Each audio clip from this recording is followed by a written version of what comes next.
Hello friend, જય શ્રી કૃષ્ણ. જો આજે આપણે બનાવીશું ઢોકળા. તમે હમણાં અમે તાજી પાવભાજીની રેસીપી મૂકી છે, દૂધીનું શાક મૂક્યું છે જે ડાયાબિટીસમાં કેર કરે છે. સ્કિન, પછી વાળ, આંખો માટે બહુ જ લાભદાયક છે. એવું દૂધીના શાકની રેસીપી મેં હમણાં જ અપલોડ કરી છે, તો તમે જોઈ લેજો. અને આજે આપણે બનાવીશું ગુજ્જુના પ્રિય ઢોકળા. તો ઢોકળા માટે મેં સૌ પ્રથમ શું કર્યું છે એ આજે હું તમને આજના વિડીયોમાં બતાવીશ. તો તમે મારી સાથે વિડીયોના એન્ડ સુધી જોડાયેલા રહેજો. અને વેકેશનમાં જો કોઈ પણ તકલીફ હોય, નવી રેસીપી શું બનાવી, બાળકોને શું ભાવે છે, શું ખવડાવું, જો એ વિચારમાં કે એ કહેવાય ને કે એ મૂંઝવણમાં હો, તો તમે મારા આ ચેનલ ઉપર દરેક રેસીપીના વિડીયો પડ્યા છે, તો તમે જોઈ લેશો અને ફટાફટ બનાવીને ખાઈ લેશો અને બાળકોને ખવડાવી લેશો. તો આજે આપણે બનાવીશું ઢોકળા. તો ફટાફટ તૈયાર થઈ જાઓ મારી સાથે ઢોકળાની રેસીપી જોવા માટે. ચાલો ત્યારે બનાવીએ ઢોકળા. જો ઢોકળા બનાવવા માટે મેં સૌપ્રથમ લઈ લીધી છે ચણા દાળ અને એક વાટકી લીધી છે, અને જે વાટકીથી ચણા દાળ લીધી છે એ જ વાટકીથી 2 વાટકી ચોખા લીધા છે. ચોખા મેં જીરાસર ચોખા લીધા છે. તમે કોઈ પણ જાતના ચોખા લઈ શકો છો. જેટલા ચોખા ક્વોલિટીમાં સારા હશે, ઢોકળાનો સ્વાદ એટલો જ સરસ આવવાનો છે. બાકી તમે એઝ યુ વિશ તમે કોઈ પણ પ્રકારના ચોખા લઈ શકો છો.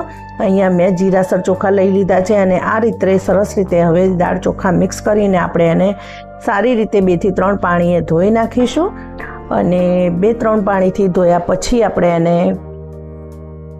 પલળવા મૂકી દઈશું. અહીંયા મેં પલળવા મૂકી દીધું છે. હવે પલાળીને ધોઈ નાખ્યું છે પહેલાં તો, અને તમે જોઈ શકો છો કે અહીંયા હું ધોઈ રહી છું અત્યારે.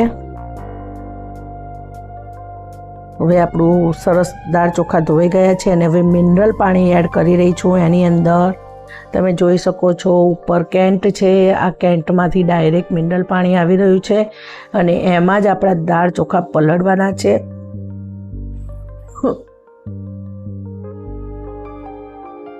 હવે આપણે એને પલાળીને મૂકી દઈશું. બરાબર પલળી જાય પછી આપણે એને પીસવાનું છે. બરાબર છે.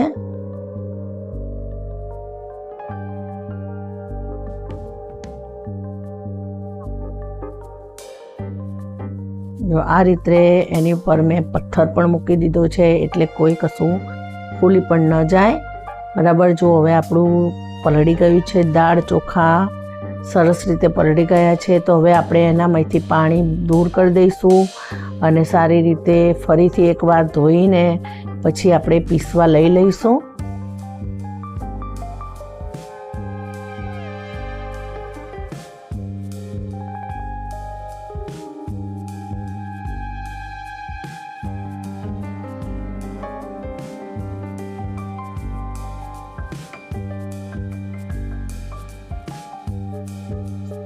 જો આપણા દાળ ચોખા સરસ રીતે મેં ધોઈ નાખ્યા છે, એકદમ કોરા કટ કરી નાખ્યા છે.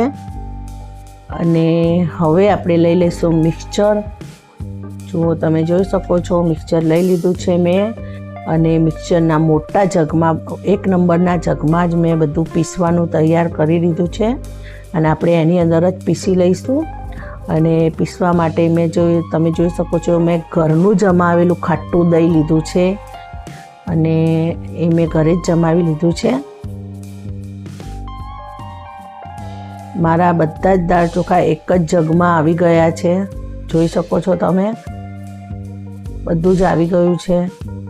તો આપણે એક જ વારમાં બધું પીસાઈ જશે. 2 વખત આપણે જગમાં ભરવાની કોઈ જરૂર નહીં પડે. અને આ ઘરે જમાવેલું દહીં એકદમ ખાટું છે, અને અત્યારે ઉનાળાની ભયંકર ગરમી પડે છે, તો દહીં અને છાશ પણ જોરદાર ખાટા થાય છે. તો ખાટા ઢોકળા ખાવાની બહુ મજા પડી જાય છે. ખાટા ઢોકળાની અંદર આપણે બધા મસાલા એકદમ સરસ રીતે માપસર નાખીશું તો ઢોકળાનો સ્વાદ બહુ સરસ આવે છે. બરાબર છે. તો અહીંયા ખાટું દહીં અને દહીંનું રહેલું પાણી એટલે કે છાશ, ખાટી છાશ એડ કરીને આપણે અહીંયા સરસ રીતે પીસી લઈશું.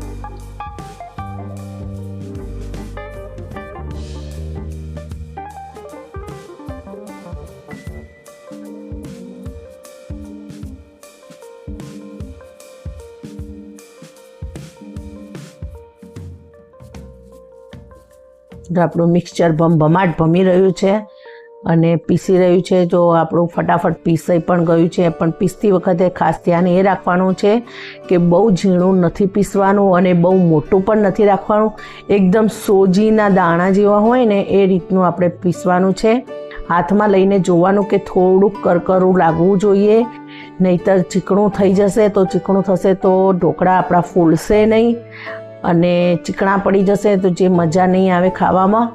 બરાબર છે, તો આ ધ્યાન રાખવાનું છે પીસતી વખતે. હવે હું એને ફરીથી એની એ જ તપેલીમાં ટ્રાન્સફર કરી દઈશ, જગમાંથી, જેમાં આપણે પલળવા મૂકેલું હતું. તો હવે એ તપેલીમાં બધું ટ્રાન્સફર કર્યા પછી આપણે એની અંદર બધું એડ કરીશું મસાલા. બરાબર છે.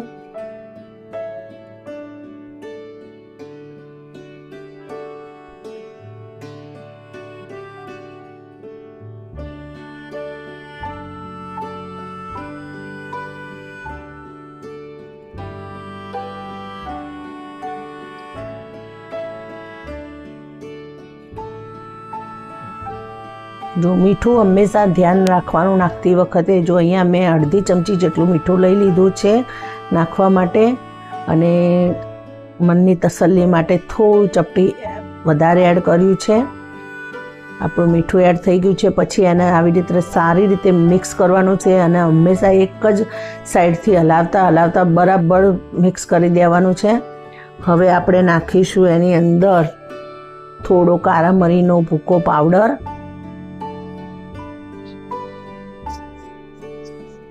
આનાથી ટેસ્ટ એકદમ સરસ આવે છે. કાળા મરીનો પાવડર નાખીશું, છતાં પણ આપણે કાળા મરી તો નાખવાના જ છે. આખા મરી નાખવાના, જેનો સ્વાદ અત્યંત સરસ આવે છે.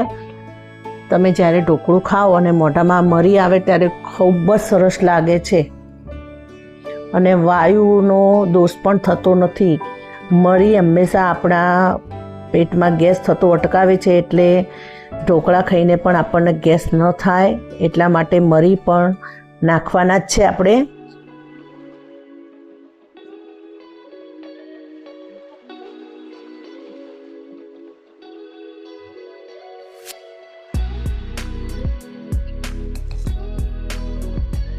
હવે અહીંયા હું દળેલી ખાંડ એડ કરી દઈશ, દળેલી સાકર, ખાંડ નહીં. બરાબર છે. ખાટા ઢોકળાની અંદર થોડી મીઠાશ આવી જાય એના માટે, એટલે એકદમ સ્પોન્જી ઢોકળા બને. ખાંડના લીધે ઢોકળાની અંદર જે ઝીણી ઝીણી જાળીઓ પડે છે એ આના લીધે પડે છે. તો આ તો ક્યારેય મિસ નહીં કરવાનું. બરાબર છે. અહીંયા મેં અડધી વાટકી કોકોનટ લઈ લીધું છે, એટલે કે નારિયેળનો પાવડર, નારિયેળનો ભૂકો, ટોપરાની છીણ, જે તમે કહેતા હોય એ. બરાબર. અને એના લીધે એકદમ મસ્ત સ્વાદ આવવાનો છે ઢોકળાનો. હવે અહીંયા હું હળદર એડ નથી કરતી, પણ ખાવાનો પીળો કલર એડ કરું છું, જે લગભગ મારી કહેવાય ને કલર પણ ખલાસ જ થઈ ગયો છે. તો એની અંદર જે થોડો કલર હતો એ મેં ધોઈને જ લઈ લીધો છે. તો બહુ કલર નથી આવ્યો, પણ થોડો આવી ગયો છે. એકદમ પીળા નથી બન્યા, પણ લાઇટ પીળા કલરના બન્યા છે. પણ હળદર નથી નાખતી, કારણ કે હળદર અને સાજીના ફૂલનું જ્યારે કેમિકલ રિએક્શન થાય છે ત્યારે એનો કલર લાલ થઈ જાય છે. તો મારા ઢોકળા લાલ થઈ જાય છે, એટલે હું નહીં નાખતી, હું કલર જ નાખું છું. બરાબર. આ બાજુ મેં લસણ પણ કૂટવા લઈ લીધું છે. ઢોકળામાં આપણે લસણ કૂટીને નાખીશું. અહીંયા આ રીતે ઝીણું કૂટી નાખીશું અને બધું લસણ પણ આપણે કૂટીને આ ઢોકળાના ખીરામાં એકદમ મિક્સ કરી દઈશું.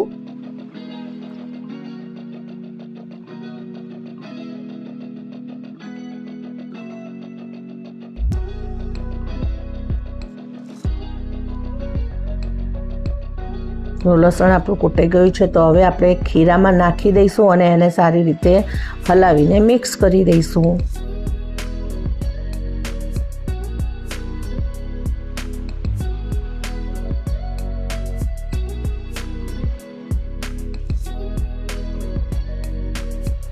જો આપણે નાખી દીધું, દળેલી સાકર નાખી દીધી, ટોપરાની છીણ નાખી દીધી, મીઠું નાખી દીધું, લસણ નાખી દીધું, કાળા મરી નાખ્યા, કાળા મરીનો પાવડર નાખ્યો, આ બધું જ નાખ્યા પછી હવે મોસ્ટ ઇમ્પોર્ટન્ટ વસ્તુ આવી છે. શું આવ્યું? ટાટાના સોડા. એ ખાસ નાખવાનો છે તો જ તમે તમારા ઢોકળા ફૂલવાના છે, નહીંતર ફૂલશે નહીં. આ યાદ રાખવાનું. જો તમે જોઈ શકો છો ફટાફટ જાગ આવી રહ્યો છે.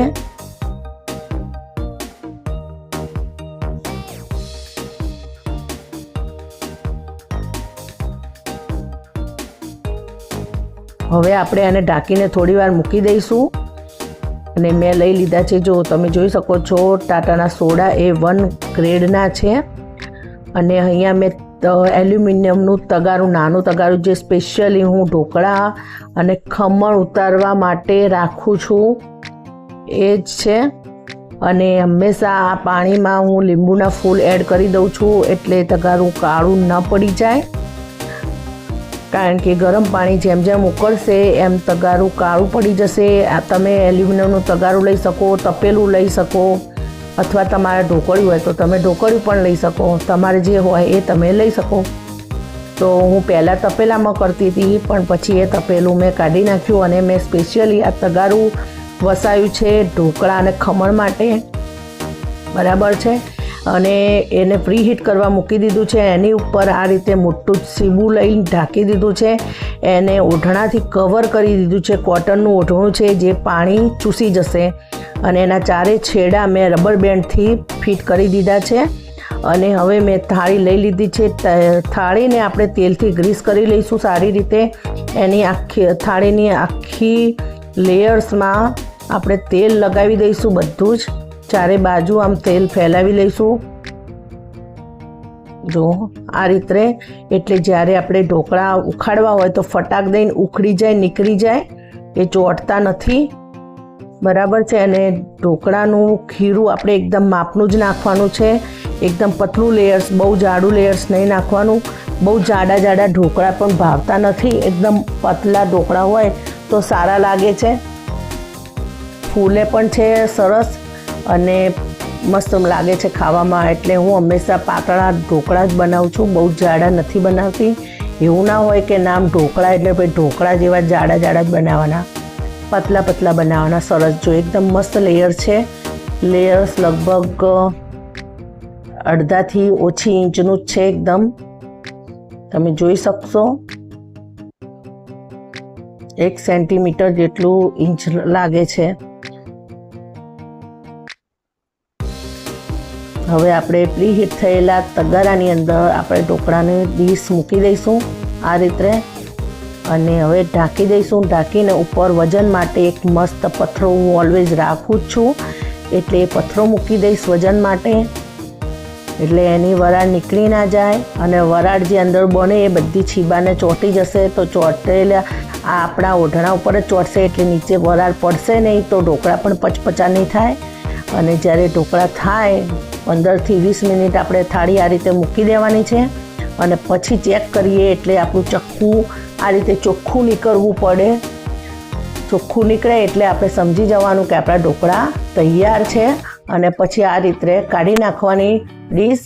અને પછી એના એ જ પાણીમાં ફરીથી બીજી ડીશ પણ મૂકી દેવાની, કારણ કે ઓલમોસ્ટ એ તો પ્રીહીટ થયેલું જ છે. હવે એને પ્રીહીટ કરવાની કોઈ જરૂર નહીં પડે. ફરીથી ફટાફટ બીજી ડીશ મૂકી દેવાની આપણે.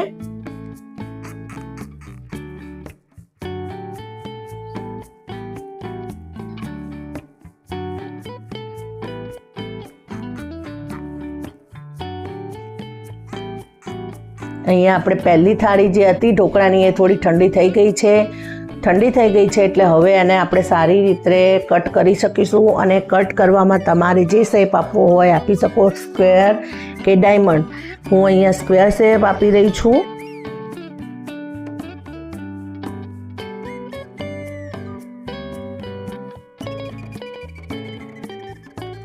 અને આ રીતે કિનારીએથી ઉખાડવાનું ઢોકળું તમે જોઈ શકો છો. જો 1 સેન્ટીમીટર જેટલી જાડાઈ છે એની. અને એકદમ સ્પોન્જી ઢોકળા બન્યા છે. પોચા રૂ જેવા, ખાવામાં તો એકદમ ટેસ્ટી છે. અને ટોપરાની છીણ એડ કરી છે તો એનો તો કોઈ જવાબ જ નથી. જો તમે પણ આ રીતે ચોક્કસથી આ રેસીપી ટ્રાય કરજો અને ઢોકળા આ રીતે બનાવીને ખાજો. અને મારે તો કલર ઓછો પડ્યો છે એટલે એકદમ પીળા નથી બન્યા, લાઇટ પીળા બન્યા છે.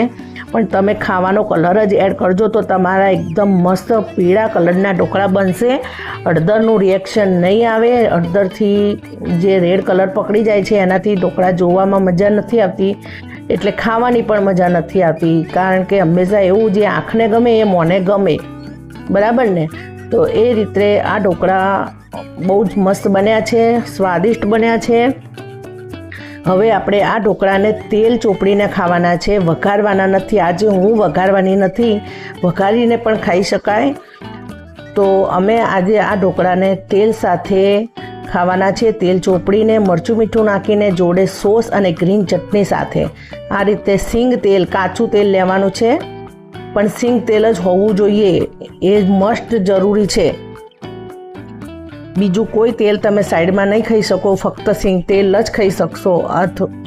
એની સાથે જ ઢોકળા આ રીતે ખાવાની મજા આવશે. ગરમ ગરમ ઢોકળા ઉપર આ રીતે સિંગ તેલ ચોપડવાનું છે, પછી મરચું મીઠું નાખવાનું છે, અને સાઈડમાં ગ્રીન ચટણી અને કેચઅપ હોય તો કેચઅપ, ફ્રૂટ ચટણી હોય તો ફ્રૂટ ચટણી, ટોમેટો સોસ હોય તો ટોમેટો સોસ, તમારે જે હોય એ તમે ખાઈ શકો. પણ મેં અહીંયા ફ્રૂટ ચટણી એટલે કે કેચઅપ લીધો છે, સ્નેક ટોપિંગ.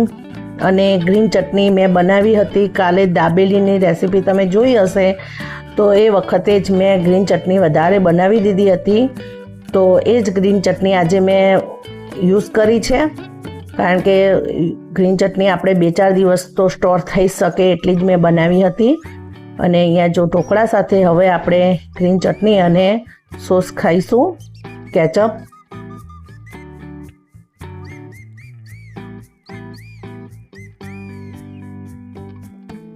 જો આ રીતે સર્વ કરશો તો બહુ મજા આવી જવાની છે, અને ખાવાની ખૂબ જ સરસ ટેસ્ટી લાગે છે. જો તમે જોઈ શકો છો કે મેં આ સ્નેક ટોપિંગ લીધું છે. આ બોટલનું બહુ જ મસ્ત સ્વાદ આવે છે. આ કેચઅપનો આ ખાટો નથી હોતો અને એકદમ ગળો ચટો હોય છે, એકદમ સ્વાદિષ્ટ હોય છે. તો તમે પણ આ જ બોટલનું કેચઅપ લાવજો. અને મેં જોડે ગ્રીન ચટણી લીધી છે, અને મારી ડીશ તૈયાર થઈ ગઈ છે. તમે પણ આ રીતે ખાઓ, ખવડાવો અને હેપી રહો.